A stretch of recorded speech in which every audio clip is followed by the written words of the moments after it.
Hindi pa nga siya napapagod dito sa Brigada Eskwela. Eto, gutom na.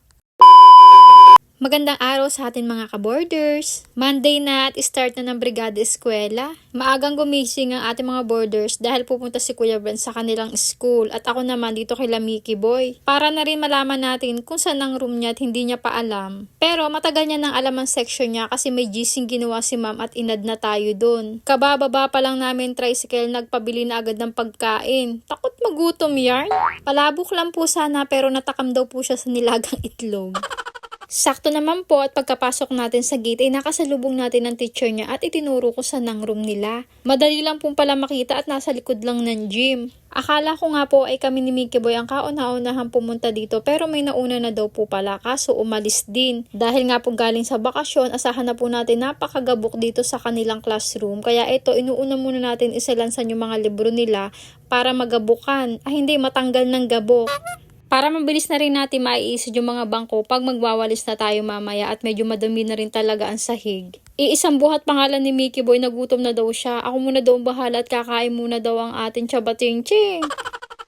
O diba, alam na natin lahat na hindi talaga Brigada Eskwela ang dinayo niya rito kundi pagkain pa din. Naghahanap nga rin din ako ng pamuyo dyan, nakalimutan niya yung kanyang pang-ipit sa bahay kaya ayan parang tuta, hindi makita ang mata.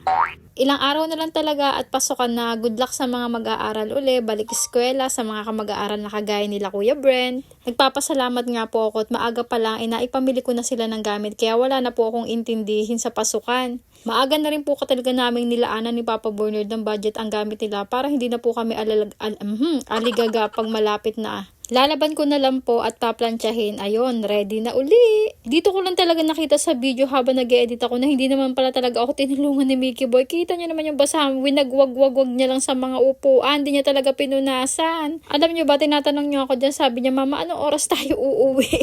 Hindi naman pala siya totoong napagod dyan. Diyos ka. Buti na nga lang kay Mickey Boy, wala ako nagiging problema kada taon. Nung kay Kuya Brent, ako po, grade 1 pa lang, stress na ang inam-agenda niya.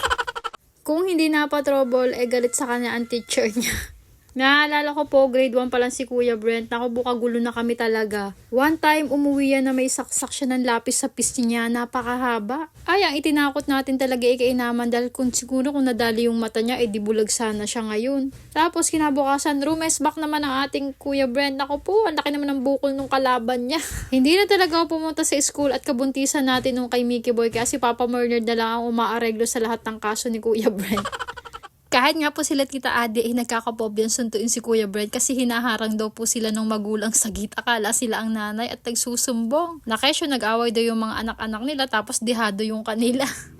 Pero pag tinatanong ko po si Kuya Brent pag uwi sa school, kaya niya pong ilaban yung katwiran niya na hindi siya ang nauna. At dahil nga po mga away bata naman, ayun, nadadaan naman po sa magandang usapan. O siya ba, no? Bye!